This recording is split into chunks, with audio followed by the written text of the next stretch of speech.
Donc, bonjour à tous. Effectivement, AXA est très heureux de pouvoir vous accueillir ce soir. Chez AXA, Java, ça compte. On doit avoir à vue de nez à peu près 200 développeurs qui font du Java ou langage associé à Java. Donc, c'est important pour nous. Et voilà, et on est content d'accueillir tous les javaïstes du Stijug. Donc, merci pour votre présence. Ce soir, je voulais vous faire un petit retour sur ce que Java nous réserve encore après 30 ans et profiter du coup de Java One auquel j'ai eu la chance de participer pour vous faire un peu la rétrospective de ce qui va nous arriver aussi dans les années à venir. Donc l'agenda de la soirée, vous l'aurez compris, un petit peu d'histoire, de Madeleine de Proust pour les plus anciens. On parlera un petit peu de Java aujourd'hui. Alors, ce que j'entends dans Java aujourd'hui, je vais reprendre, on va dire, de Java 18 à Java 23. Voilà. Faire un petit focus sur cette période-là en considérant que c'est Java aujourd'hui. Et puis, je ferai un petit peu de prospective en regardant ce qui va nous arriver dans Java 25 et donc ce qu'on peut s'attendre pour la suite.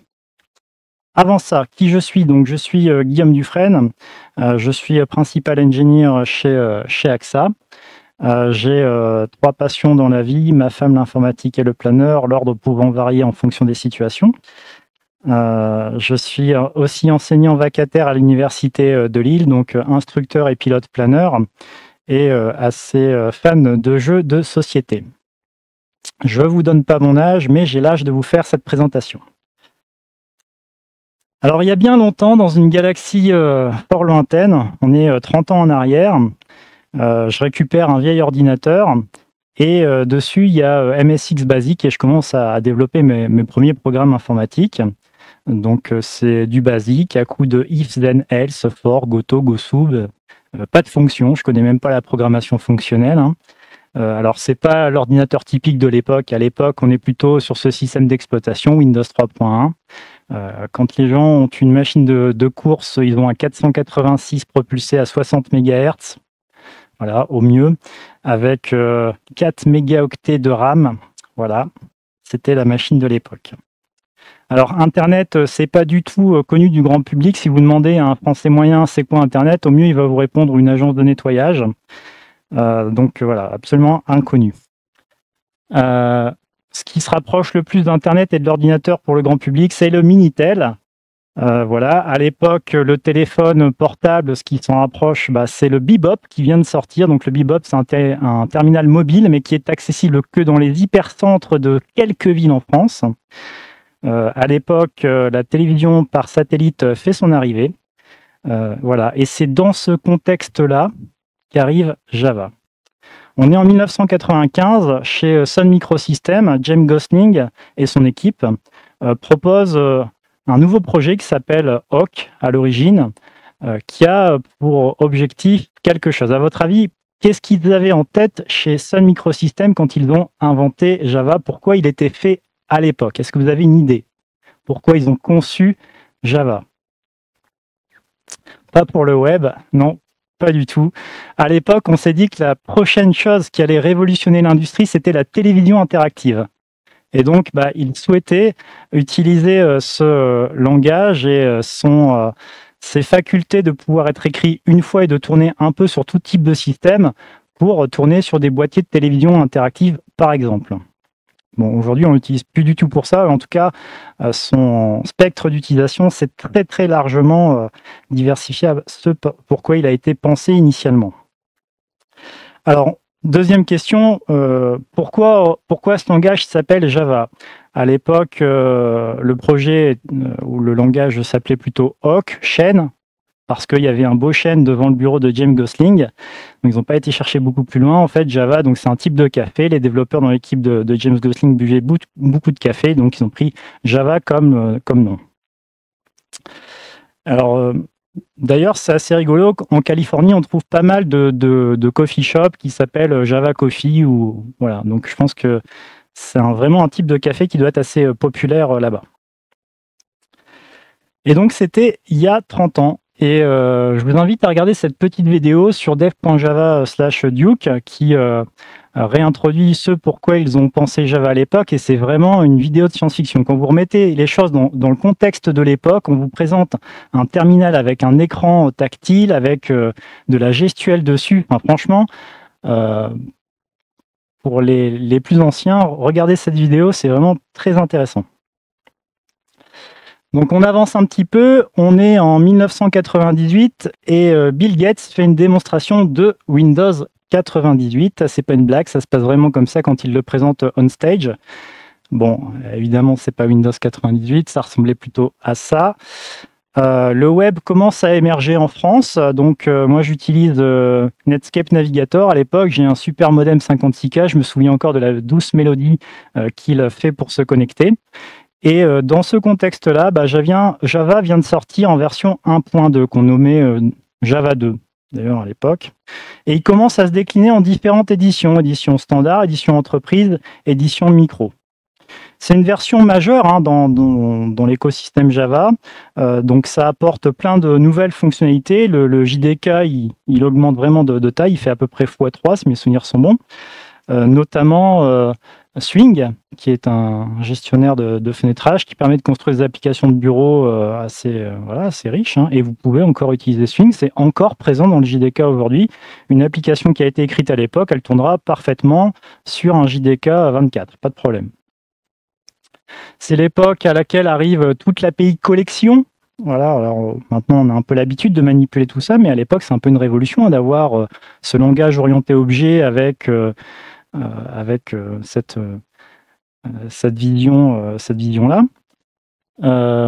C'est aussi à peu près à cette époque-là qu'apparaît le logo Linux, Linus Torvald valide Tux comme étant la mascotte de Linux. Ah oui, et puis au mois de juillet, il y a eu un peu de bruit dans les rues. A priori, on a gagné une Coupe du Monde. Alors en 2000, moi je rentre en DUT informatique. Les enseignements de la programmation orientée objet se font en Java, comme dans la plupart des universités en France d'ailleurs. Le téléphone de référence à l'époque, c'est le Nokia 3210. Mes cours sont ponctués de quelques parties de Counter-Strike, qui à l'époque était encore un add-on de Half-Life. On discute sur IRC ou Caramel, ou éventuellement autre chose.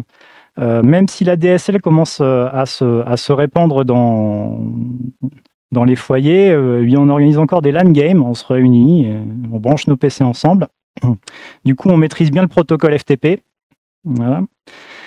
J'ai maintenant un Pentium 2 400 MHz. On a fait quand même x10 en fréquence de processeur en 10 ans. On est en plein dans la loi de Moore à cette époque-là. Voilà, et c'est dans cette époque-là qu'apparaît la version 1.3 de Java. Alors, dans la version 1.3 de Java, il y a Hotspot qui apparaît, qui permet d'améliorer quand même pas mal les performances de Java. Moi, à l'époque, je découvre JDBC, Swing, les sockets, servlets, JSP. Alors, ça existe déjà depuis quelques années, mais voilà, moi c'est ce que je découvre à l'époque. Une des nouveautés de Java 1.3, c'est sa faculté aussi à manipuler des sons. Maintenant, il est capable d'avoir toute une API de son, notamment toute une API qui permet de manipuler les séquenceurs et les sons MIDI. À l'époque, Java One rassemble 20 000 personnes. Je ne sais pas si vous vous imaginez. 20 000 personnes.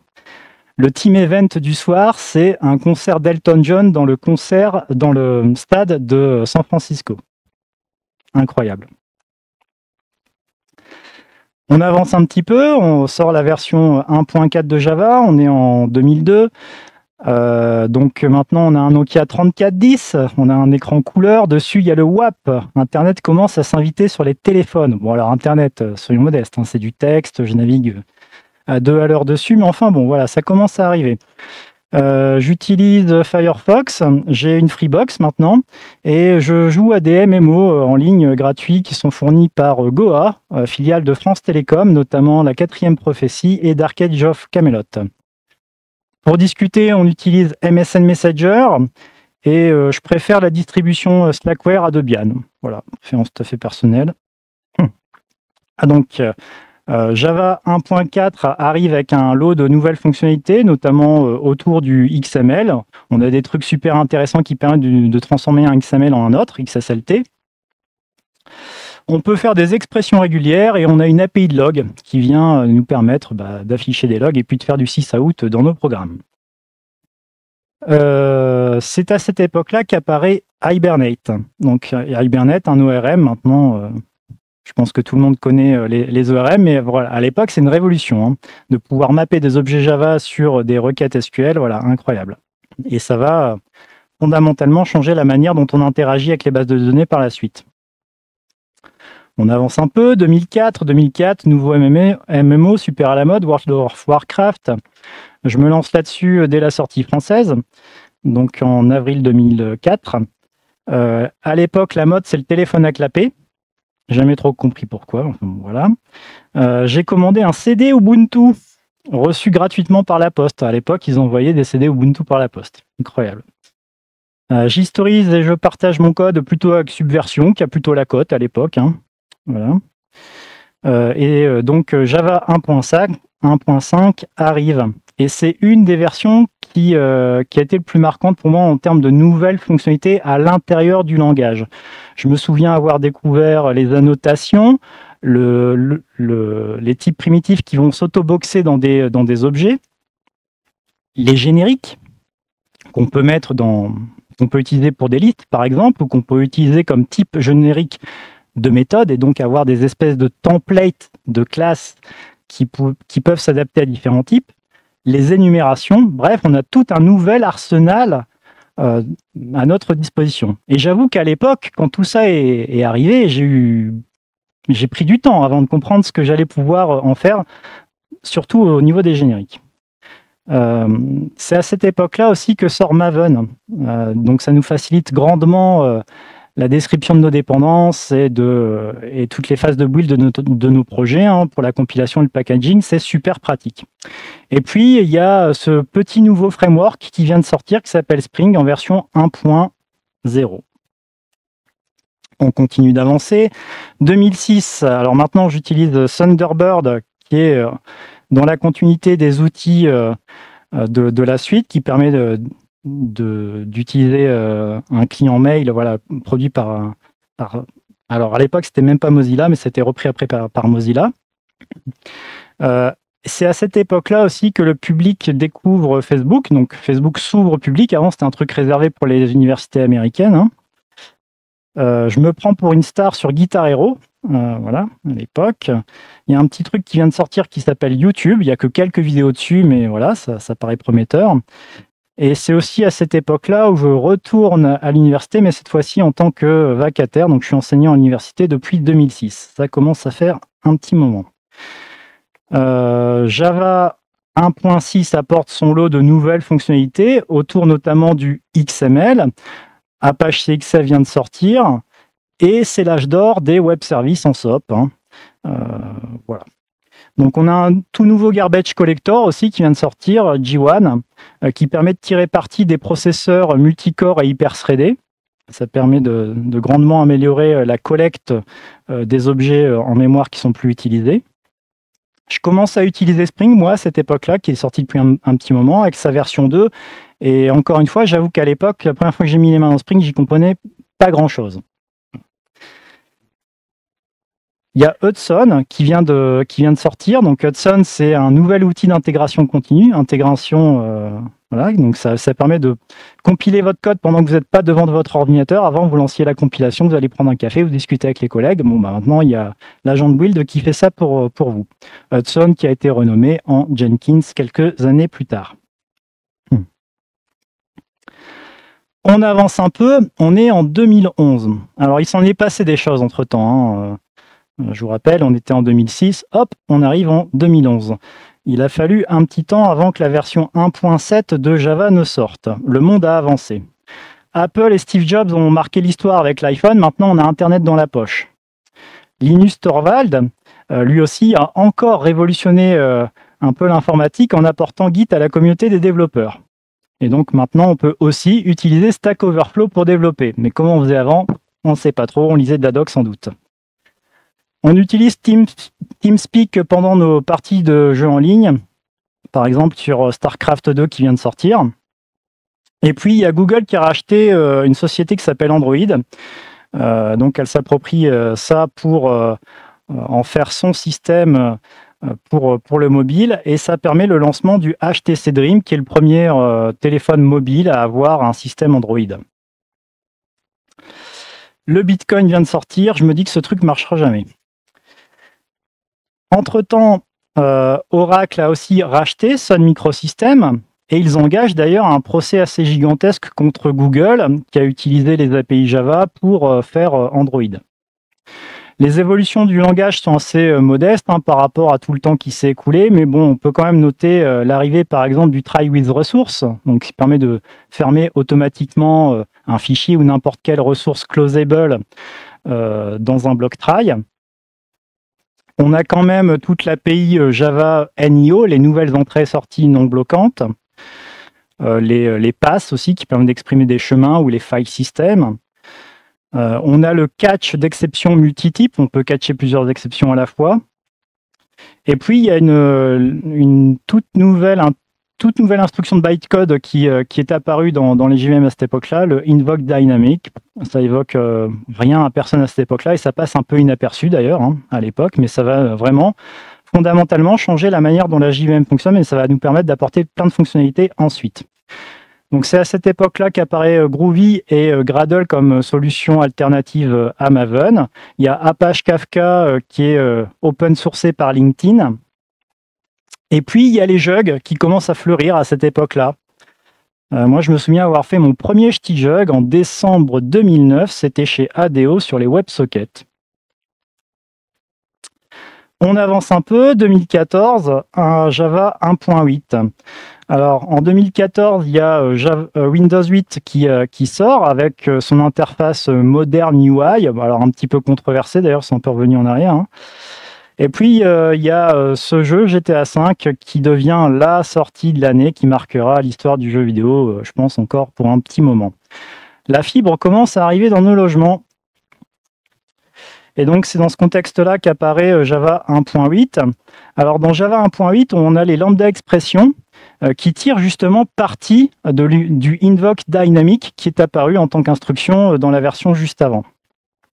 On a l'API stream qui arrive, qui nous permet de mettre en place un petit peu une logique de MapReduce, par exemple, qui était un petit peu à la mode à cette époque-là. On a enfin une nouvelle API pour exprimer des dates. Alors un petit peu touffue, certes, mais au moins elle est beaucoup plus cohérente que l'ancienne API date.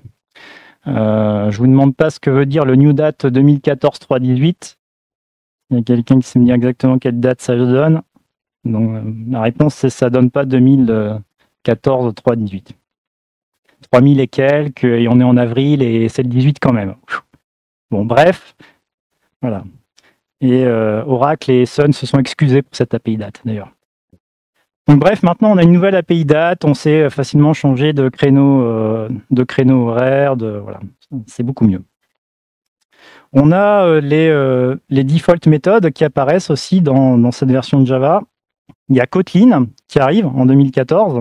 Donc Kotlin qui est poussé par JetBrains, open sourcé, et utilisé par Android, supporté par Android sur son système.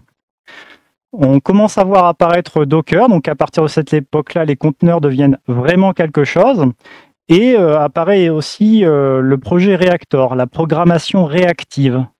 On se rend bien compte que attendre après des entrées-sorties, ça fait perdre du temps à notre modèle multithreadé, et qu'il est nécessaire d'avoir des approches alternatives.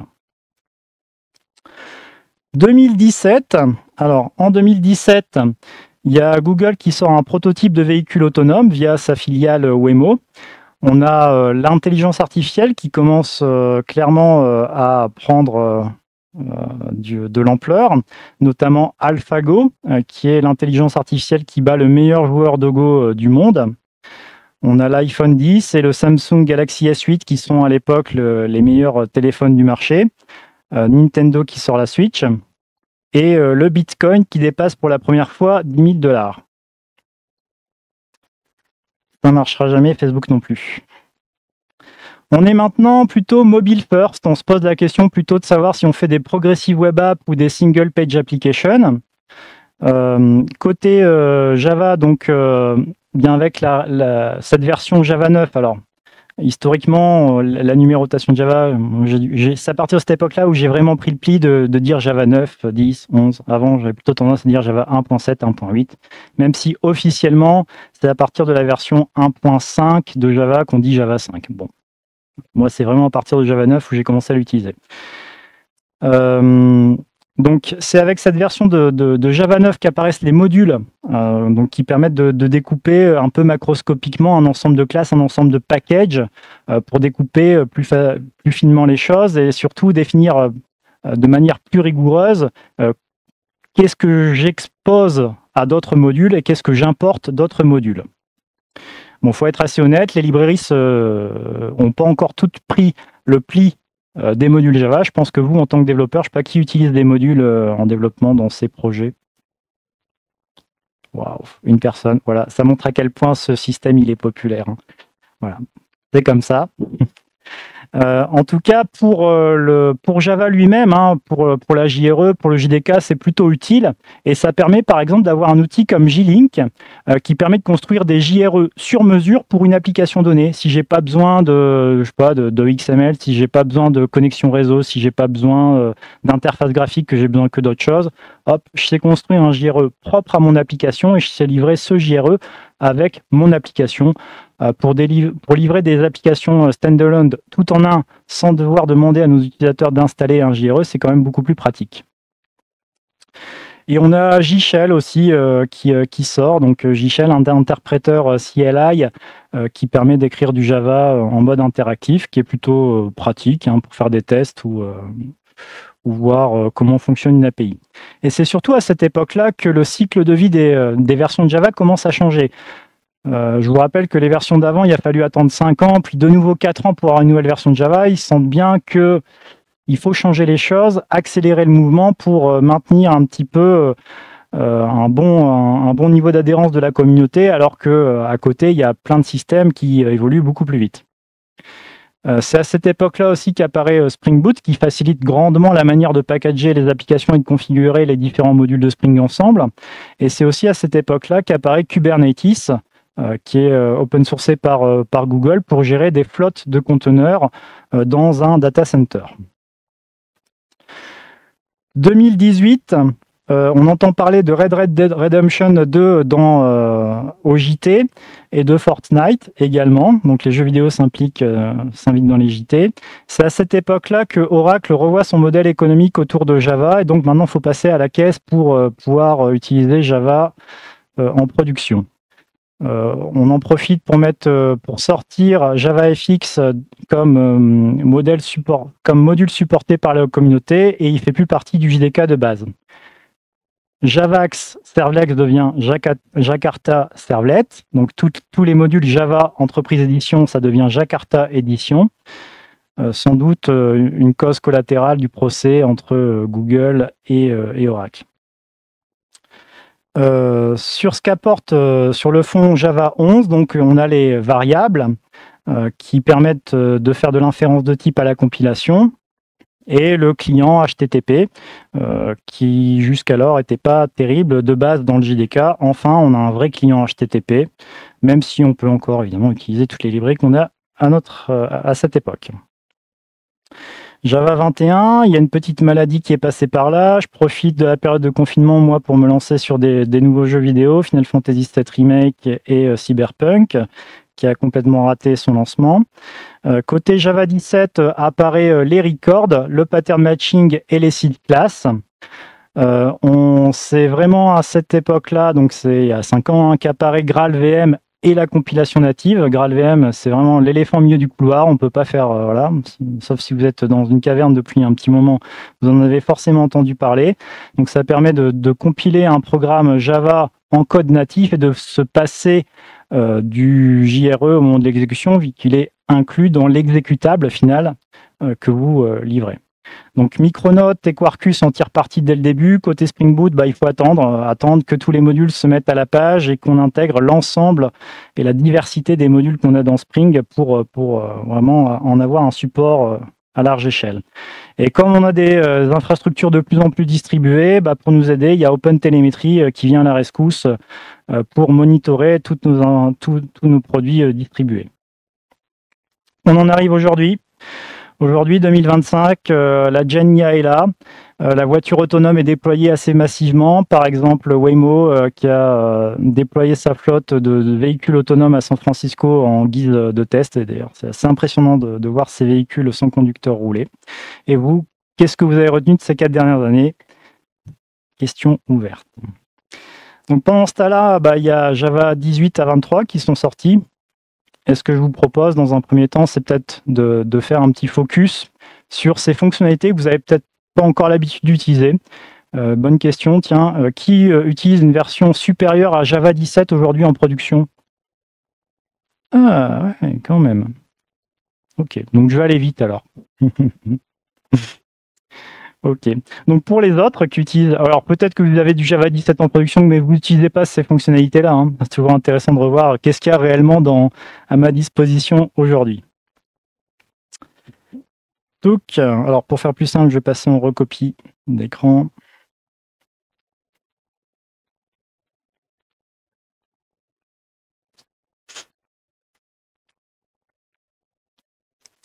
Alors, depuis Java 18, le charset par défaut, c'est UTF-8.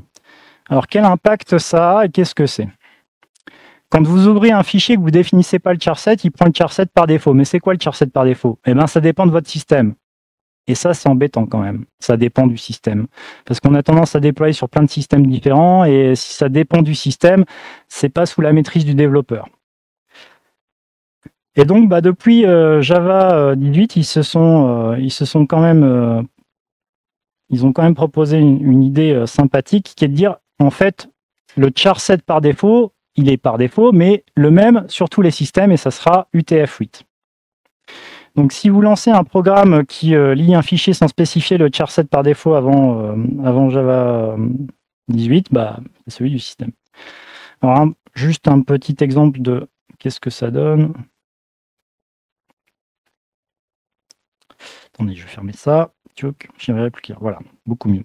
Donc j'ai ici un programme Java, je vous montre le code source, pas bien compliqué. Tac. Il lit un fichier et il affiche une chaîne de caractères, une string avec les bytes qu'il a lus dans le fichier. Ok, rien de compliqué. Dans mon fichier, j'ai ça, mon nom et mon prénom. Mon terminal, il est en ISO 8859.1. Et pour que je puisse simuler ça dans un conteneur dans lequel j'ai un environnement qui est configuré avec cette locale-là, bah, c'est plus simple dans un conteneur. Donc je lance 2 conteneurs, un conteneur en Java 17 et un conteneur en Java 21. Les deux sont configurés avec la locale ISO 8859.15 en l'occurrence, parce que c'est celle-là que j'avais dans mon conteneur, bon peu importe. J'essaye de lire ma chaîne de caractères dans le premier, ma chaîne de caractères dans le deuxième. Dans le premier, tout se passe bien parce que ma locale, elle est cohérente par rapport à la chaîne de caractères que j'ai lu dans le fichier et que j'affiche dans mon terminal. Dans le deuxième, ça se passe pas bien parce que mon fichier, il est en ISO, que je le lis avec une string sans spécifier la chaîne de caractères. Je suis en Java 21, donc le charset par défaut, c'est UTF-8. Donc, bah, ça marche plus. Alors, ça marche plus, donc ça veut dire quoi? Si vous êtes sur un système, par exemple Windows, que vous déployez sur du Windows, que vous n'avez pas spécifié les charsets par défaut au moment où vous construisez des chaînes de caractères, vous lisez des fichiers, vous pouvez avoir des problèmes. Si vous construisez sous Linux, vous déployez sous Linux, voilà, pas de problème a priori pour vous. Ok? Important à savoir. Ok. Deuxième chose dont je voulais vous parler, on a à notre disposition un serveur web. On avait déjà des serveurs web avec Tomcat, avec les JSP, tout ça. Non, un serveur web qui est fourni avec le JDK. Donc ça permet quoi? Ça permet d'exposer des ressources statiques pour, par exemple, récupérer une application, single page application écrite en React par mon équipe favorite front. Moi, je développe l'API. Bah, je lance le front sur mon poste avec ce JWeb server, et puis bah, à côté j'ai mon API avec laquelle je peux interagir. Bon, Voilà, c'est pour ça que ça a été pensé. Donc, en guise de démo, ce que je fais, c'est que j'ai récupéré reveal.js, par exemple, qui est une librairie pour faire des slides en HTML, CSS, et je vais exposer ça avec JWeb Server. Oui, pardon, en Java 24, ça marchera mieux. Voilà. Hop. On va aller voir avec mon navigateur. Donc là, j'ai lancé JWeb Server. Il écoute sur le port 8000 par défaut.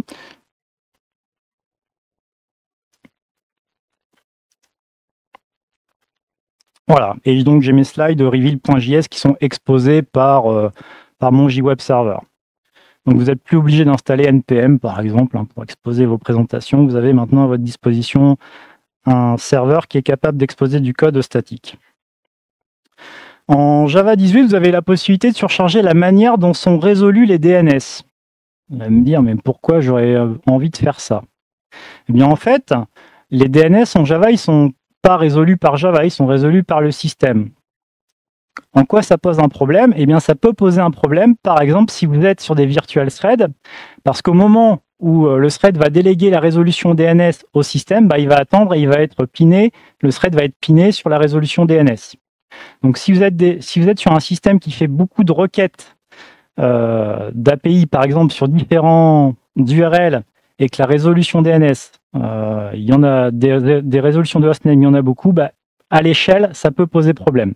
Donc, vous pourriez avoir envie de réimplémenter la résolution DNS pour plus que ça soit délégué au système et pour avoir votre propre logique. Vous pourriez aussi avoir envie de le faire pour tout un tas d'autres raisons, si vous ne voulez pas dépendre du fichier host local, ou si vous, en tant que développeur, vous voulez implémenter une logique dans la résolution des noms. Voilà. Donc, pourquoi pas? Donc, ça marche avec le service locator. Vous avez possibilité de définir un fichier meta-inf dans lequel vous allez décrire quel est le provider de résolution DNS. Je vais vous montrer le code source peut-être avant, ce sera plus... Tac, donc vous devez avoir quoi? Vous devez avoir un fichier meta-inf service dans lequel vous indiquez quel est le provider de votre résolveur.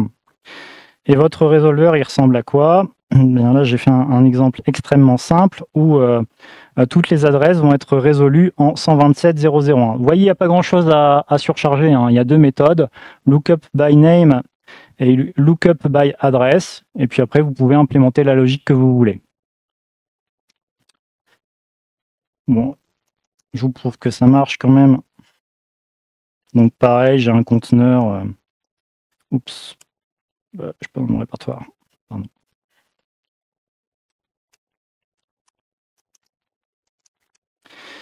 Donc dans ce conteneur-là qui contiendra un jar, parce que l'idée c'est quand même pas de le mettre dans chaque code que vous allez fournir, vous fournissez une librairie, un jar qui contient ce service. À partir du moment où ce jar il est dans le class pass, hop, le service locator va détecter que c'est ce résolveur-là qui doit être utilisé. Et donc, l'adresse que j'essaye de résoudre, elle est bien résolue en 127.0.1, tout comme n'importe quelle adresse que je pourrais demander à ce résolveur. OK ?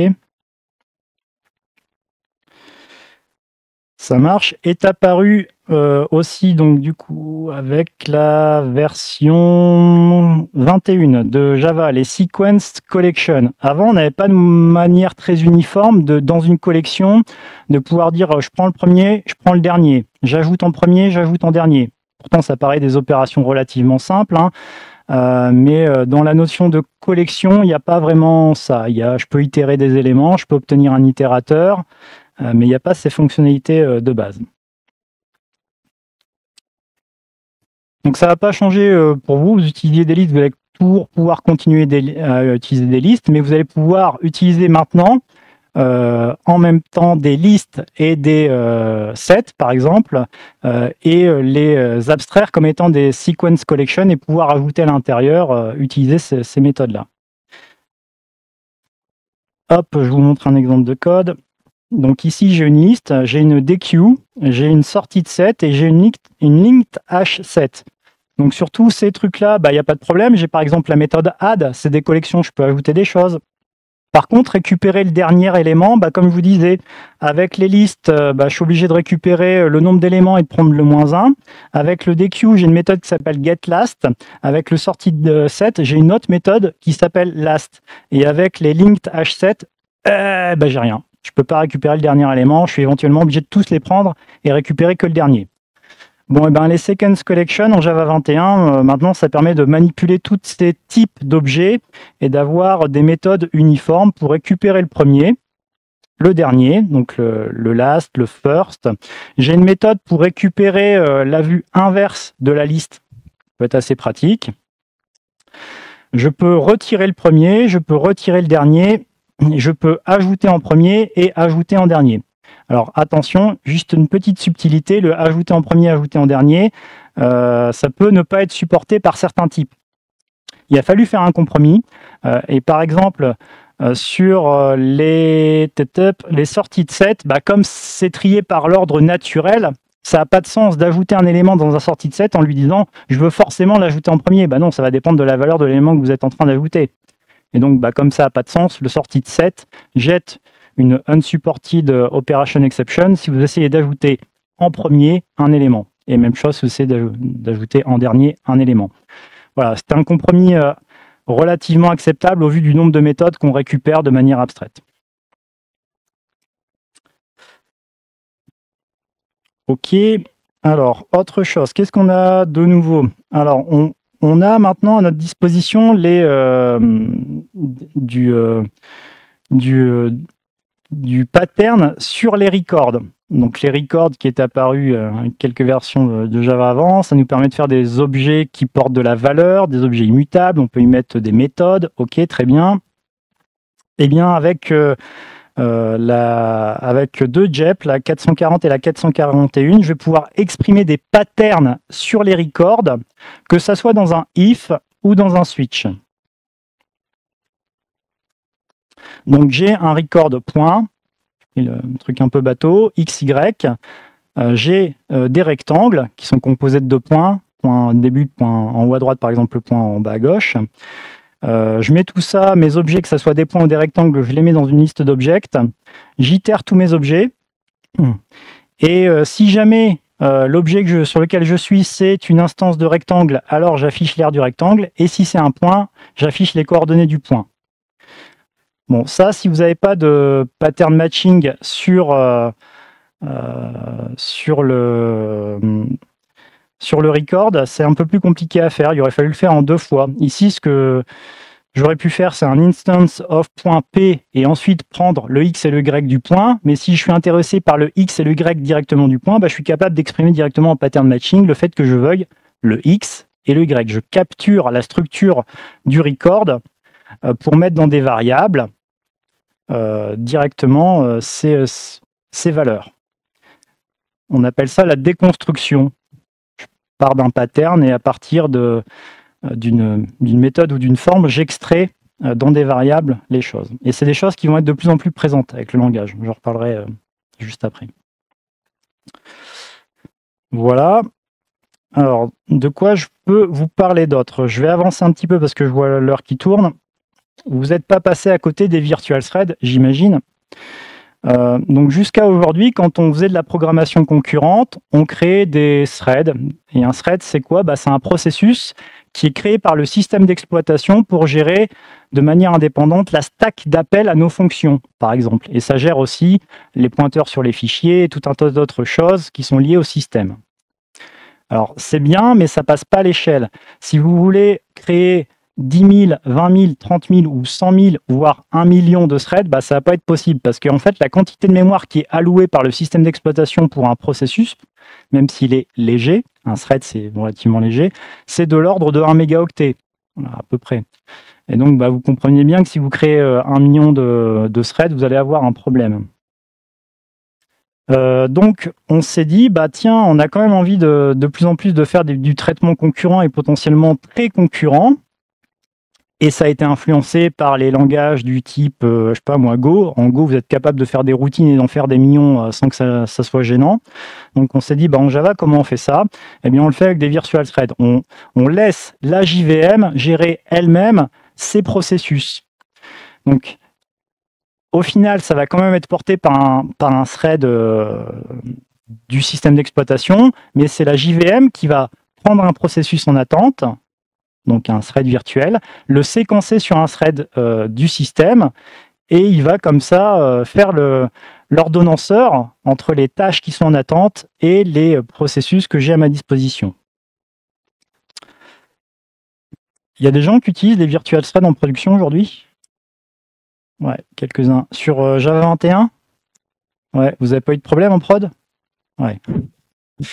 J'y reviens après. Ok. C'est aussi avec Java 21 qu'est apparu un nouveau garbage collector, mais j'en parlerai un petit peu plus tard, le ZGC. Depuis Java 22, et là on commence à arriver dans les trucs que vous utilisez peut-être pas encore parce que souvent les entreprises ont tendance à partir sur des versions LTS pour mettre en production des choses. Je ne sais pas si c'est le cas chez vous, mais en tout cas chez AXA c'est plutôt le cas. On a plutôt tendance à attendre une LTS avant de se lancer dessus. Donc il y a les variables non nommées qui sont arrivées. Donc c'est notre capacité à juste nommer une variable underscore si j'ai pas besoin du détail de la variable. Vous savez que le underscore, c'était un mot-clé réservé depuis quelques versions de Java. Et bien c'était dans cet objectif-là, de pouvoir par exemple dans une lambda exprimer le fait qu'il y a deux variables, mais en fait je m'en fous de la première. Je mets juste underscore. La deuxième je l'appelle B par exemple et je peux utiliser la variable B. Donc je capture l'une des deux variables et l'autre, peu importe. Et donc l'avantage, c'est que ce underscore, je vais pouvoir l'utiliser plusieurs fois dans mon code source, même dans des blocs qui ont la même visibilité, sans que le compilateur me râle dessus en disant bah tiens, la variable underscore, elle est déjà déclarée. Bah non, elle n'est pas déclarée. Je m'en fous de cette variable-là. Voilà.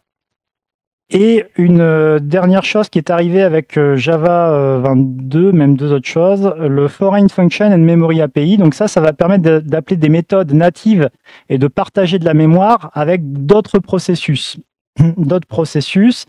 Et des librairies qui ne sont pas écrites en Java. Alors on avait déjà JNI pour faire ce genre de choses, mais c'est globalement assez lent, JNI. Dédire des architectes Oracle, c'est fait exprès. Voilà, je ne sais pas pourquoi. Donc maintenant, on a à notre disposition une API qui permet de le faire de manière beaucoup plus efficacement et de vraiment mettre en place de la mémoire partagée entre un processus ou du code qui sera pas Java et du code Java. Pourquoi c'est important? Ça vous a sans doute pas échappé qu'il y a de plus en plus de librairies, notamment autour de la GenAI, de l'IA de manière générale, qui ne sont pas écrites en Java et que c'est quand même intéressant de les utiliser en Java. Donc je pense que ce genre de choses, typiquement, ça va nous permettre de plus en plus d'utiliser des librairies qui sont écrites par d'autres communautés très spécialisées dans un domaine, par exemple l'IA, dans notre langage favori, à savoir Java. Alors, juste une petite démo à vous montrer, rien de sensationnel, mais ce sera pour exprimer un petit peu ça.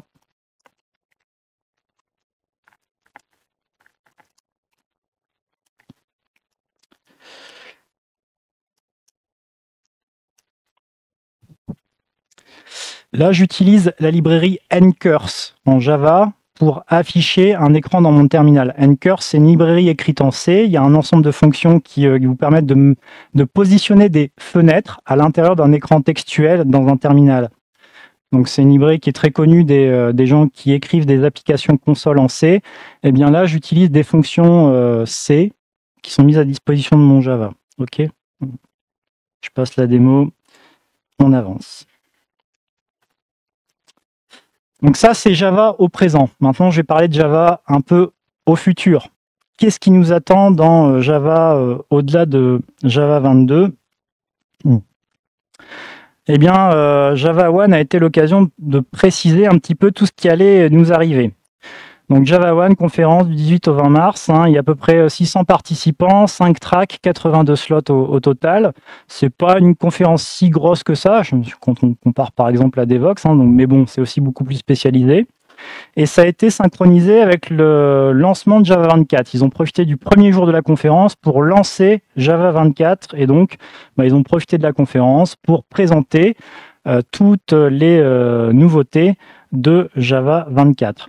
Le JDK, le JRE sont déjà disponibles, que ce soit l'OpenJDK ou d'autres JDK qui seraient fournis par d'autres providers. Moi, je voulais souligner quelques éléments qui ont été évoqués durant la keynote, notamment ce point-là. De plus en plus, d'après eux, nous allons devenir code steward. On va passer d'un rôle de développeur à un rôle de code steward. Dans un écosystème, dans un monde où la GenIA va pondre du code de plus en plus pour nous, on va être de plus en plus assisté. Eh bien, notre rôle, ça va plus être d'écrire du code, ça va être de le maintenir lisible, de le maintenir en état de fonctionnement sur le moyen, long terme. On va passer d'une ère où la performance était vraiment la top priorité à une ère où la lisibilité et la maintenabilité sera une top priorité. On doit être capable de reprendre du code dans 2, 3, 5, 10 ans. Voilà. J'imagine que vous avez tous fait l'expérience de reprendre un projet d'il y a 5 ou 10 ans et c'est pas facile parce que en termes de pratique, de lisibilité, de maintenabilité, on n'avait pas du tout les pratiques qu'on a aujourd'hui. Donc ça montre vraiment l'importance de ces choses-là ancrées dans nos projets actuels. Donc le code steward, c'est la personne qui va être garante de la lisibilité et de la maintenabilité du projet sur le moyen long terme. Et on va beaucoup plus endosser ce rôle-là à l'avenir d'après eux, et je trouvais ça plutôt pertinent. Un des autres points fondamentaux qui ressort de la keynote, c'est choisissez judicieusement votre garbage collector. Combien de personnes ici savent quel garbage collector est utilisé sur leur production? Voilà, ok. Et pourtant, choisir son garbage collector, c'est super important et super impactant. Alors, il y a un choix par défaut qui vous est proposé dans le JDK, dans le JRE. On utilise G1 qui fait bien son boulot. Mais vous avez à votre disposition toute une palette de garbage collector. J'en cite ici quelques-uns. Serial, Parallel, ZGC, G1, Shenandoah.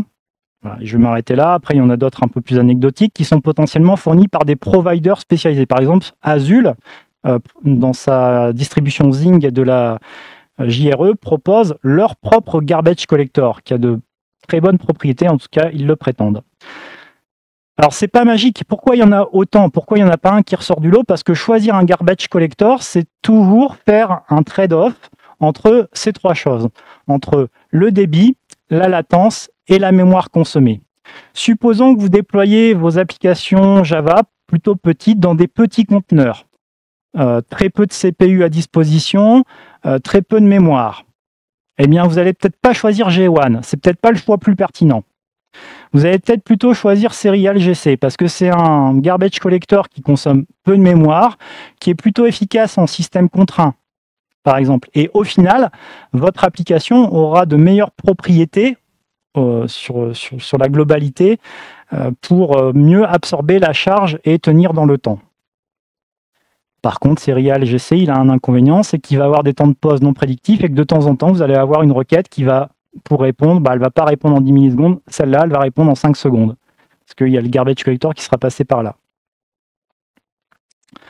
Si vous êtes sur un serveur dédié, beaucoup de mémoire, vous avez des grosses CPU à votre disposition, vous êtes sur une grosse application, vous allez peut-être plutôt choisir Parallel GC, qui a la faculté de pouvoir utiliser beaucoup de threads en parallèle pour faire l'épuration des objets en mémoire.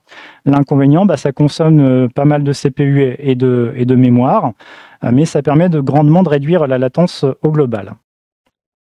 Voilà, donc G1, c'est celui par défaut, il est plutôt équilibré entre tout ça. Et dans cet écosystème est apparu depuis quelques années ZGC. Et je vais en parler juste après.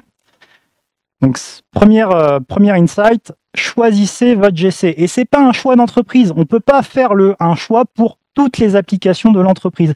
Chaque application, en fonction du trade-off que l'on veut et en fonction de ce qu'elle manipule, eh bien, on va devoir faire ce choix en fonction de là où elle est déployée, de la manière dont elle est déployée, dans la taille de l'environnement dont elle est déployée. Il y a un choix à faire. Et ce choix, il vous appartient en tant que développeur. Et c'est pour ça qu'on a plein de GC pour jouer avec. Deuxième gros insight, même si vous n'utilisez pas les nouvelles fonctionnalités de Java, upgradez. Parce qu'en upgradant de version de Java, vous allez bénéficier de gros gains de performance autour du garbage collector. On a eu par exemple le retour de Netflix et de Uber qui ont montré quelques graphiques et quelques grosses diminutions de la mémoire consommée, ne serait-ce que par G1, entre la version 8 de Java et la version actuelle. Voilà, c'est un gap énorme. Il y a vraiment eu de grosses optimisations qui ont été faites sur le garbage collector. Ils ont profité de l'occasion pour sortir tout un tas de nouvelles ressources aussi pour les jeunes développeurs et pour les développeurs expérimentés. Donc vous connaissiez peut-être déjà Inside.java, qui est un espèce de blog tenu par l'équipe de développement autour de la plateforme Java. Vous avez maintenant à disposition deux nouveaux sites, Learn.java et Dev.java. Donc Learn.java, c'est plutôt pour un public d'apprenants, des étudiants ou des personnes qui se mettent à Java. Et vous avez tout un tas de ressources de très bonne qualité qui sont fournies par les équipes d'Oracle et de la plateforme Java. Et vous avez dev.java qui vous permet, vous, en tant que développeur déjà dans l'écosystème, d'apprendre de nouvelles choses et de monter en compétence sur les nouveautés du langage. Donc dans Java 24, il y a quoi? Il y a tout ça. Toutes ces fonctionnalités. Donc c'est la version qui a presque le plus de nouvelles JEP, et j'ai pas mis les versions preview et incubateur. Hein. Donc tout ça, si vous utilisez Java 24, c'est ready to prod.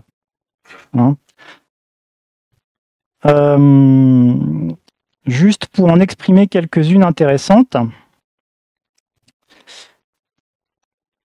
ZGC.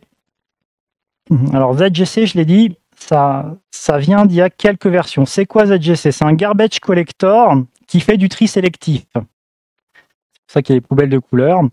Et alors, le parallèle, il est assez rigolo parce que effectivement, ça utilise une technique qui s'appelle le pointer, le colored pointer. Donc, en fait, ils utilisent les pointeurs mémoire des différents objets Java. Il y a toute une partie qui n'est pas utilisée. Ils utilisent une partie de cette partie d'adresse qui n'est pas utilisée pour venir mettre des indications concernant cet objet. Et en fait, ils se sont rendus compte que c'était plutôt très efficace de faire comme ça. Donc, c'est utilisé maintenant depuis quelques années par Netflix. Ils sont passés de G1 à ZGC sur toute leur infrastructure. Vous avez en bas à gauche deux graphiques. Le premier avec les courbes violettes, c'est le taux d'erreur sur les appels RPC dans leur service. Eh bien, donc la ligne est très franche. On voit très bien le moment où ils ont fait la bascule en prod de G1 à ZGC. Le taux d'erreur, il a juste très fortement diminué.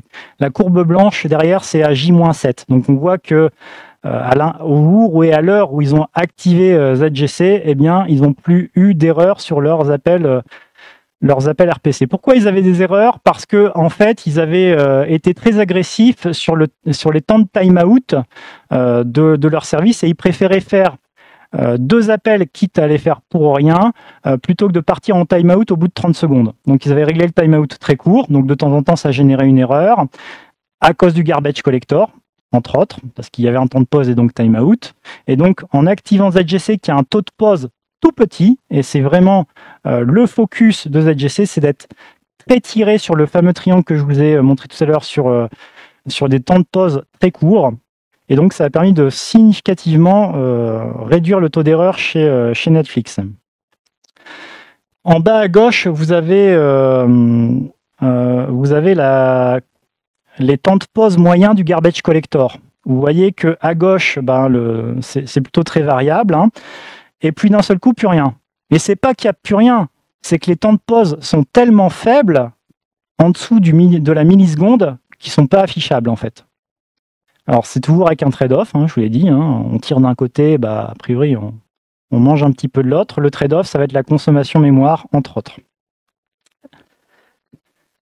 Alors, avec ZGC, pour autant, vous pourriez être limité si vous avez, par exemple, sur un service donné, une très forte charge. C'est le constat qu'ont fait les équipes de Cassandra. Ils se sont rendus compte qu'en utilisant ZGC, en fait, ça ne scalait pas en fonction du nombre de clients connectés et faisant des requêtes à cette base de données écrite en Java.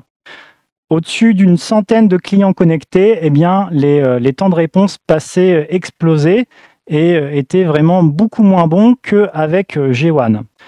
Donc tout ça pour vous dire qu'il y a un trade-off à faire, et en fonction de votre situation, eh bien, vous avez forcément un compromis à faire. Et pourquoi il y a, en analysant un petit peu, pourquoi il y a ce comportement-là? ZGC, c'est pas un garbage collector générationnel. G1, c'est le cas.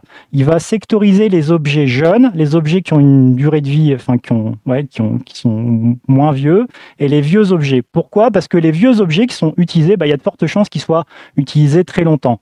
Les jeunes objets, c'est souvent des objets que vous créez dans une méthode que vous passez à la suivante, et puis ils vont plus être utilisés. Voilà. Donc les objets qui sont peu utilisés ont de grandes chances d'être garbage collectés. Donc c'est pour ça qu'ils ont fait cette séparation dans G1.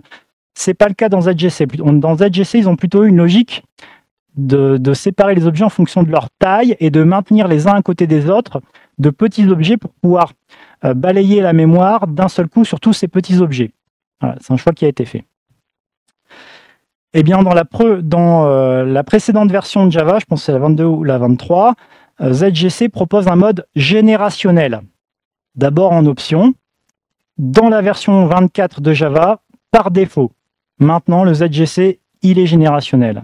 Parce qu'on s'est rendu compte qu'on tirait le meilleur des deux mondes. Voilà. Donc, le GC, c'est super important. Celui-là, il est super prometteur. Je vous invite à l'essayer. Comment l'essayer? Avec juste une option quand vous lancez votre programme Java, -XX plus use ZGC. Vous avez deux paramètres sur lesquels vous pouvez jouer, mais on commence à avoir l'habitude avec la JVM, la mémoire la mémoire maximale, qui est allouée au ZGC pour faire, d'ailleurs à la JVM pour faire son boulot.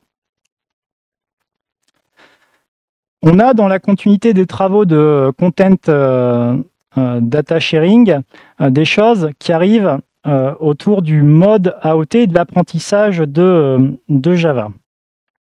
Alors, en fait, CDS, c'est quelque chose qui existe depuis assez longtemps. L'idée initiale, c'est de se dire, tiens, sur un ordinateur, je vais peut-être lancer plusieurs fois des JVM, et en fait, c'est dommage de devoir recharger plusieurs fois en mémoire la même classe. Peut-être que plusieurs programmes vont utiliser la même classe, et notamment les classes du JDK. Donc, ils se sont dit, tiens, on va peut-être avoir un mécanisme qui permet de partager les classes entre différentes instances de JVM qui tourne sur un même système. Et en fait, on s'est dit, tiens, cette idée-là, on pourrait peut-être l'utiliser à autre chose. Réutiliser des classes entre plusieurs instances d'un système équivalent. Donc, charger des classes, ça prend du temps. Il faut les parser, il faut les linker, il faut potentiellement plus tard les compiler en natif avec le JIT. Bref, la manipulation des classes, ça prend vraiment beaucoup de temps. Donc, si on peut faire cette économie de temps-là, eh bien, c'est intéressant. Et donc, ce que propose Java 24 pour l'instant, c'est juste du renommage de toutes les options de CDS qui existaient déjà, et ils ont quand même un peu amélioré la quantité des données qu'on allait pouvoir réutiliser. Donc, ces choses-là, c'est pour pouvoir réutiliser la manière dont on charge des classes, et donc ces classes sont chargées par les JVM en fonction de votre système, pour pouvoir gagner du temps. Donc, comment ça marche? Une phase d'apprentissage. Vous faites tourner votre programme en mode apprentissage. Ça génère un profil. Vous générez un fichier qui va contenir toutes ces classes sérialisées quelque part, mais c'est pour une architecture donnée. Attention. Et après, vous allez pouvoir utiliser ce cache pour recharger toutes les classes qui ont été initialement, dont le boulot a déjà été fait auparavant. Les quelques conditions, il faut que votre classe pass soit équivalent entre les différents lancements, parce que si vous ajoutez des classes, potentiellement ça peut changer le comportement global, et donc le cache ne fonctionne plus, et ça supporte pas ou mal les agents Java. Si vous utilisez un agent OpenTelemetry, mauvaise nouvelle pour vous, cette approche-là, elle ne pourra pas vous satisfaire probablement tant qu'il n'y aura pas d'avancée sur le sujet.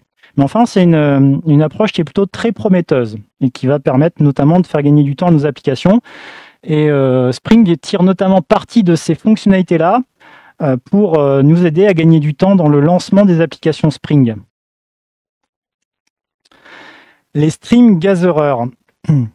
Alors, vous connaissez l'API Stream, on a une source, des transformateurs et un collecteur.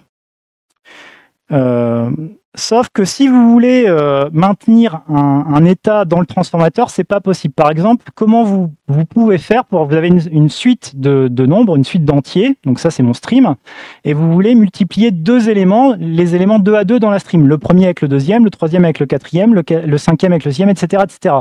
Faire finalement des espèces de fenêtres au fur et à mesure que vous émettez les objets. Eh bien, si vous essayez de faire ça avec des streams, en fait, vous êtes un peu coincé, vous allez être obligé de le faire via un collecteur et de manière très détournée. Et supposons que ce soit qu'un état intermédiaire de votre stream, que après avoir fait ces multiplications d'éléments 2 à 2, vous vouliez continuer à faire des fonctions de transformation et de collecte. Eh bien, vous êtes obligé de restreamer le résultat pour pouvoir en faire quelque chose. Bon, c'est un petit peu dommage. Et donc, en fait, finalement, derrière ces notions-là, qu'est-ce qu'on essaye de faire? Eh bien, on essaye d'avoir un ratio différent entre la source et la consommation. Aujourd'hui, ce que permet de bien faire les streams, c'est j'ai des données en entrée, je les collecte dans la même cardinalité, 1 vers 1. Eh bien, les gatherers, c'est une interface de transformation qui va vous permettre de changer entre autres, la multiplicité de la source à la destination. Ça va aussi vous permettre de maintenir un état entre différents états de la transformation. Aujourd'hui, si vous essayez de faire ça avec une stream, c'est un bazar sans nom. Maintenir un état, pour savoir qu'est-ce que j'ai lu avant pour pouvoir, dans une opération de transformation suivante, en faire quelque chose, c'est très compliqué. Donc c'est une nouvelle interface. Ça s'accompagne d'une nouvelle méthode sur le stream qui est Gather. Ce que je lui passe en paramètre, c'est un gatherer. Donc l'interface gatherer, c'est celle-là. Je ne rentre pas dans les détails parce qu'on pourrait en faire une conférence d'1 heure. Et d'ailleurs, il y en a une d'1 heure à Devox, présentée par José Pomar. N'hésitez pas à y aller ou à regarder le replay de Java One. Ils ont mis sur YouTube la conférence de l'architecte qui a imaginé les gatherers. Vraiment. Des nouvelles choses qui sont arrivées avec Java 24, KEM, donc c'est Key Encapsulation Management. Donc c'est une manière de pouvoir se partager une clé pour faire du chiffrement. Aujourd'hui, donc on connaît le chiffrement le chiffrement asymétrique. On a une clé publique, une clé privée. Je veux chiffrer un message, je le passe avec ma clé publique. Il n'y a que la personne qui a la clé privée qui peut déchiffrer ce message-là. Mais quand le but, c'est plutôt d'identifier une clé pour ensuite établir une communication sécurisée symétrique. Et c'est en fait ce qu'on fait en majorité quand on fait du chiffrement sur une communication. On n'utilise pas quelque chose d'asymétrique pour chiffrer les communications. On utilise quelque chose d'asymétrique pour chiffrer une clé qui elle-même sera utilisée pour faire du chiffrement symétrique. On n'utilise pas RSA pour chiffrer les données entre un navigateur et un serveur. On utilise AES en fait. On détermine une clé avec Diffie-Hellman et on utilise cette clé symétrique pour mettre au point le chiffrement symétrique. Donc Diffie-Hellman, c'est basé sur RSA. Pourquoi c'est important que ces nouvelles API elles arrivent? Eh bien, vous n'êtes pas sans savoir qu'il y a un petit truc qui arrive et qui s'appelle l'informatique quantique, qui a des algorithmes qui sont connus depuis les années 70, que quelqu'un a imaginé en se disant « Tiens, un jour, si j'ai un ordinateur quantique à ma disposition, eh bien, en fait, cet algorithme-là me permet de résoudre facilement la factorisation en facteur premier, qui est la base, précisément, de RSA. » Voilà. Donc, ces API, elles vont permettre aux gens qui implémentent ces spécifications de mettre en place des algorithmes d'échange de clés quanto-résistants. Donc, on a une API et on en a maintenant, depuis Java 24, une première implémentation. On est capable d'avoir une implémentation de KEM qui est proposée. Donc, KEM, ça vient avec quelque chose qui permet de générer une paire de clés. Comment j'utilise cette paire de clés? Eh bien, je vais l'utiliser pour déterminer un secret et avec ce secret, mettre en place une communication à chiffrement symétrique habituel. AES n'étant pas cassable, en tout cas, on n'a pas d'algo aujourd'hui qui permet de le faire avec un ordinateur quantique. Donc, on va pouvoir continuer à utiliser AES. Ce qu'il faut juste résoudre comme problématique, c'est comment on s'échange les clés, comment on les sécurise. Donc le premier C'est un algorithme qui est basé sur les lattices. Je ne vous explique pas ce qu'est les lattices, ce que sont les lattices. Super vidéo, ultra pédagogique, Shulk Talk. Je vous mettrai le lien évidemment sur la vidéo qui sera publiée sur le Chtijog. Donc une implémentation aussi pour faire de la signature numérique, parce qu'un autre domaine d'application de la cryptographie asymétrique, c'est pour faire de la signature numérique. Donc pareil, même problème, hein, on pourrait casser une signature ou falsifier une signature numérique si on a un ordinateur quantique, donc il faut trouver d'autres moyens de faire de la signature numérique. Bonne nouvelle, avec Java 24, c'est possible. Donc on a beau savoir le faire en Java 24, après il faut que ça s'étende dans l'écosystème, hein. Donc c'est des algos qui sont standards, qui sont proposés par le NIST, et donc qui vont s'implémenter au fur et à mesure dans toutes les librairies, OpenSSL. Je suis sûr que TLS 1.4 demain mettra en œuvre ce genre de choses pour l'échange de clés. Enfin bref, ça va arriver, et je suis bien content que Java 24 ait anticipé un petit peu les choses. Un dernier point avant de conclure cette présentation, une présentation qui nous a été faite par Azul, sur qu'est-ce que ça donnerait si demain la JVM était cloud native. Ça veut dire quoi une JVM cloud native? Aujourd'hui, les JVM, elles sont isolées. Chaque JVM est dans son coin. Elles sont amnésiques. À chaque fois que je relance une JVM, elle a complètement oublié ce qu'elle avait exécuté la fois d'avant. Et elles sont autonomes. Elles ne discutent pas les unes avec les autres. Quelles conséquences ça a? Ça a une conséquence sur le warm-up de vos applications. Vous savez que pour qu'une application puisse s'exécuter de manière performante en Java, il faut qu'on soit passé par des étapes d'optimisation et de compilation en code machine. Donc on passe d'un code interprété, le bytecode est d'abord interprété. Quand il est lancé un certain nombre de fois, il y a un compilateur qui se met en place et qui va transformer votre bytecode en instruction machine pour que les fois d'après, ce soit les instructions machine qui soient exécutées. Et il y a toutes des phases d'optimisation qui sont faites à ce moment-là. D'ailleurs, il y a du profiling qui sont faites. Si on détecte que pendant 1000 fois, la fonction qui demande quel jour on est, ça répond lundi, il y a de fortes chances que pour le code natif, ça soit « je renvoie lundi ». Vous voyez, par exemple. Donc ça veut dire aussi qu'il y a des désoptimisations qui sont faites de temps en temps quand la version compilée native correspond plus à la réalité. Bref, il y a quand même tout un tas de choses qui sont perdues à chaque relancement de la JVM. Et si les JVM, elles étaient connectées, qu'elles avaient des facultés de persistance de ces connaissances-là et que c'était collaborative. C'est à ça qu'essaye de répondre l'implémentation de la JVM de Azul et la fonctionnalité Ready Now. Alors, c'est une fonctionnalité commerciale, mais je vous le présente parce que l'idée est super intéressante. J'ai trouvé ça hyper pertinent. Et j'espère que demain, on aura des solutions open sourcées et utilisables par tout le monde qui fonctionneront sur cette même idée. Que nos JVM, elles doivent maintenant devenir cloud native et elles doivent se partager, collaborer ensemble pour mettre à disposition du code qui soit performant dès la première requête. Il y a tout un tas de JEP que je ne vous ai pas présenté et que je vous présenterai pas parce que on n'est pas sûr qu'elles sortiront dans Java 25 et donc voilà. Mais il y a quand même des thématiques qui sont super intéressantes de regarder dans ce qui va nous arriver. Des nouvelles expérimentations autour du garbage collector. Je vous ai dit, le garbage collector, c'est super important. Donc, ils continuent de travailler sur le sujet.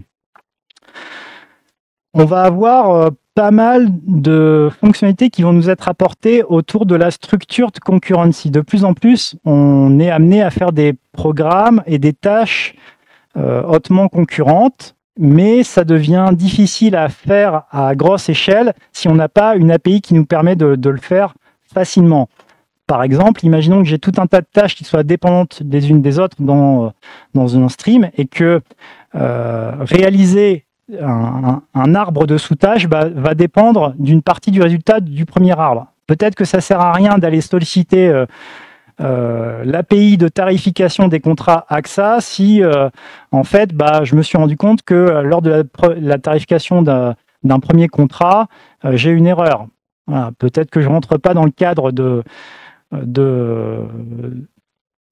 d'éligibilité, imaginons, et que donc j'ai pas besoin de tarifer X contrat, eh bien en fait ce que j'avais streamé, ce que j'avais rendu parallèle, peut-être que j'ai pas besoin de l'exécuter. Ben, ça va être rendu possible et facilité par la structure de concurrency qui va nous permettre d'annuler tout un tas de sous-tâches, qui va nous permettre d'agréger tout un tas de sous-tâches et de mieux manipuler tous les threads, les virtual threads, et de les lancer beaucoup plus facilement et de se partager de l'information aussi entre les différentes tâches. Voilà, et tout ça s'inscrit dans un écosystème qui lui-même évolue perpétuellement. Je vous ai parlé que de Java et de la plateforme, mais vous avez évidemment tous les frameworks et tous les outils qui avancent avec le temps et qui accompagnent tout ça. Mes frameworks préférés, mes outils préférés, Spring prévoit une version 7 du framework dès la sortie de Java 25, qui supportera Java 17 à Java 25, qui utilisera les fonctionnalités de la plateforme, notamment pour faire la transformation de bytecode. La transformation de bytecode, c'est beaucoup utilisé dans Spring. Eh bien, ils vont utiliser l'API ClassFile qui est proposée par la plateforme pour faire cette transformation de bytecode. Ils vont intégrer Kotlin 2. Donc, vous voyez que voilà, le monde avance et les frameworks également. On aura peut-être un jour Maven 4, voilà, peut-être, donc qui nécessitera Java 17. Voilà, j'ai été un petit peu long, je m'en excuse. Si vous avez des questions, je serai ravi d'y répondre.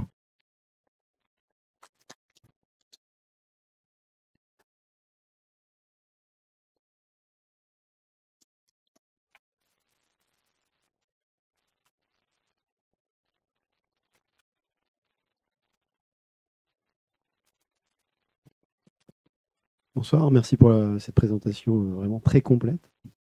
Je vois que tu as eu l'occasion d'y être au Java One ou au moins de le regarder de manière complète. Est-ce qu'il y avait des présentations relatives à Valhalla? Oui, ils ont présenté les différents projets, Valhalla, Leiden, je les ai plus en tête les tous.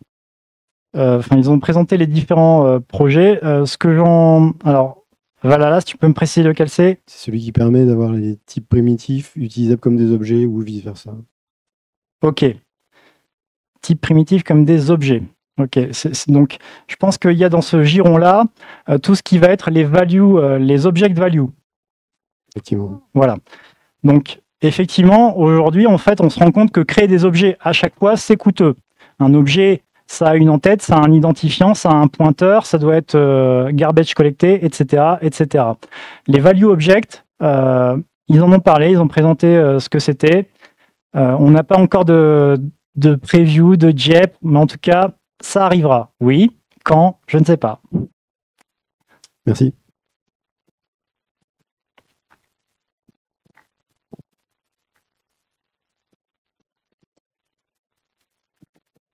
Bonjour, merci pour la présentation. J'ai une question concernant la JVM Cloud Native. Oui.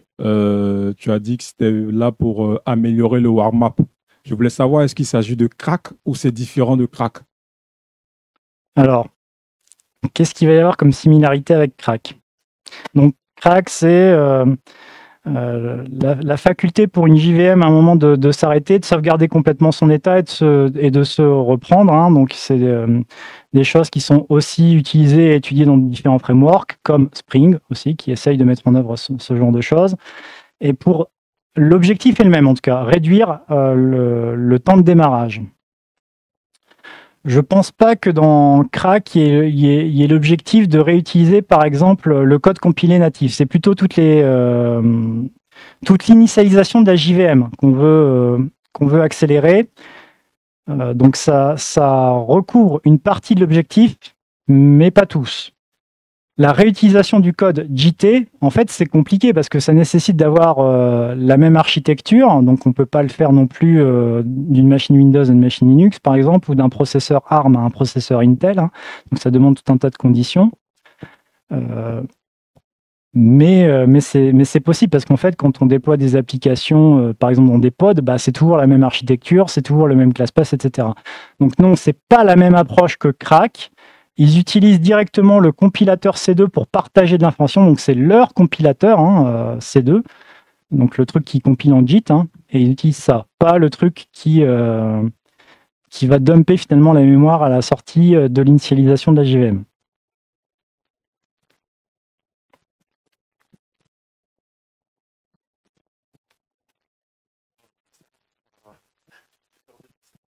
Ah ouais, ouais. Je ne sais pas parler trop fort alors. Bah, tu as devant toi un grand fan de Kotlin, hein, désolé. Non, bah, très bien. Tu es le bienvenu. Donc j'ai vu sur ta data slide la Kotlin 2 avec Spring Boot. Ouais. Du coup, c'est quoi? Enfin, vu que Kotlin et Java ont vraiment évolué chacun dans son coin et on voit que les différences, ça commence à s'amenuire. Il n'y a plus grand chose entre les deux langages.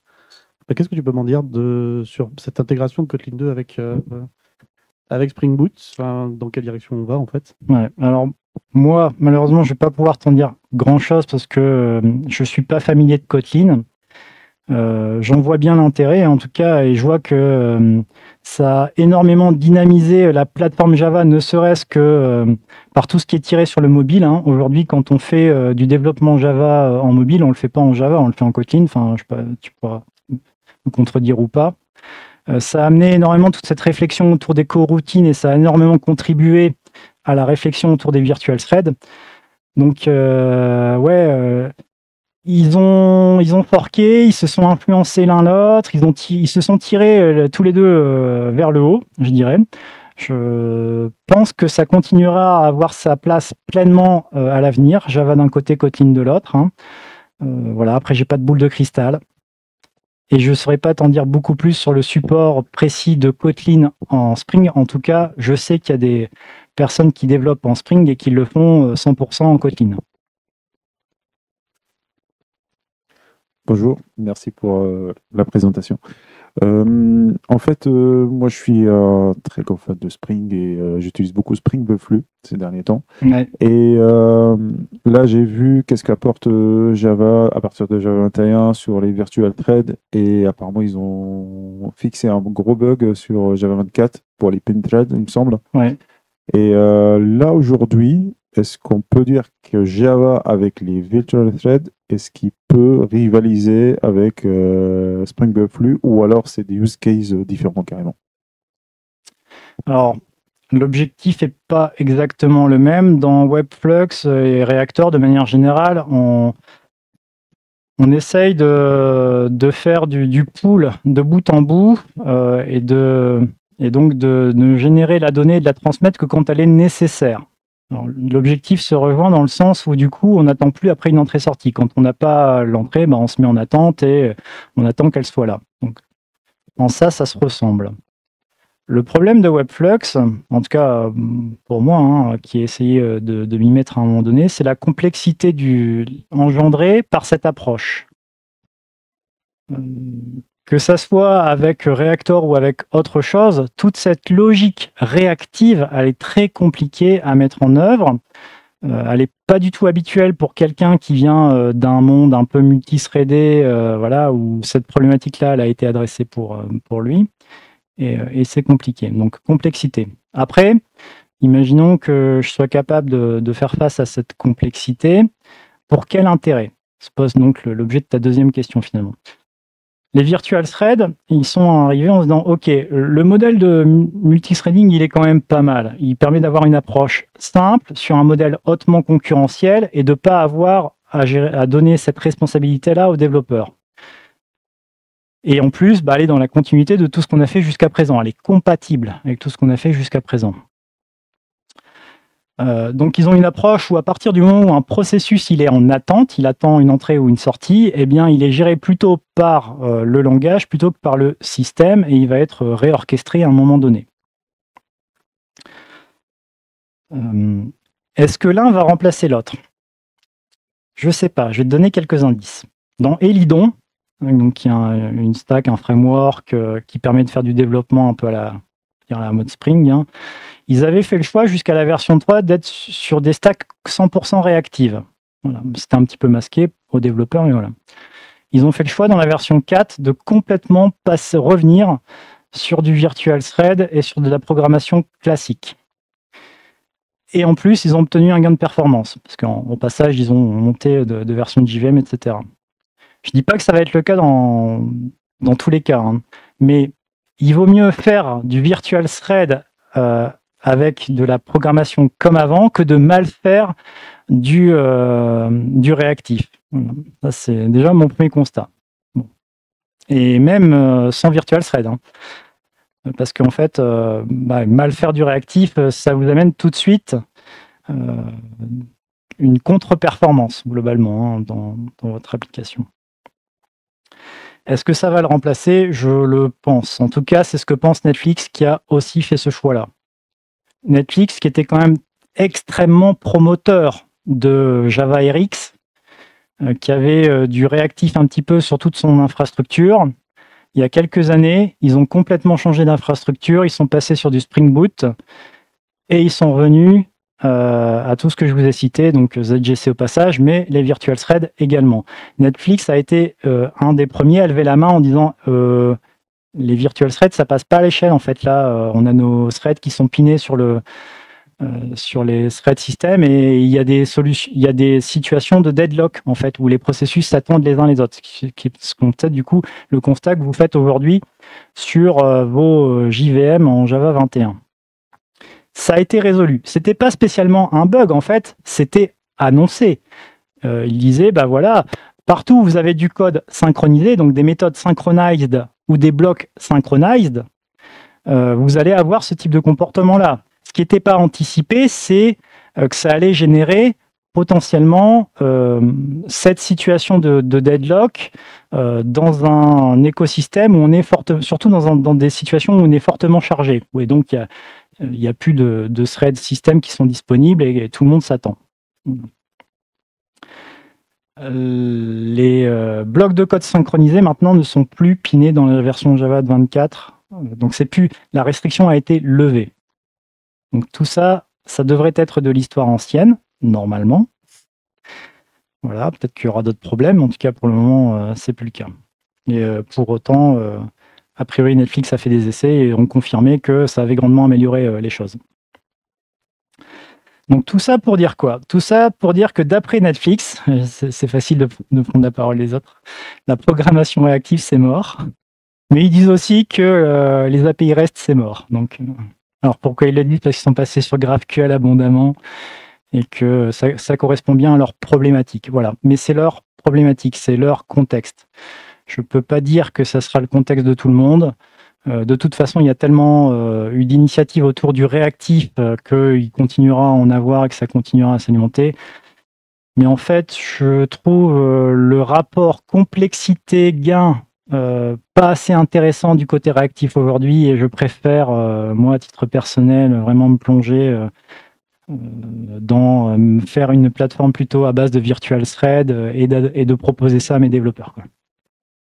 Voilà, c'est un choix personnel.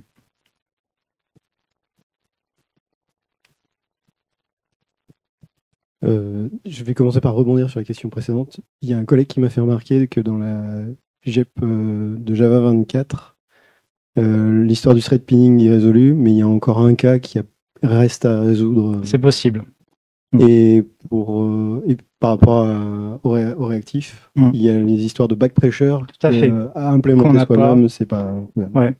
C'est vraiment peut-être des edge cases où il faut vraiment avoir un besoin bien particulier. Il faut, tout à fait. Je pense qu'il faut avoir un besoin particulier et savoir le gérer, la back pressure, parce que finalement, si dans ton système, à partir du moment où tu as un élément qui ne sait pas gérer la back pressure, tu perds un peu le bénéfice de tout ce que tu as essayé de mettre en place.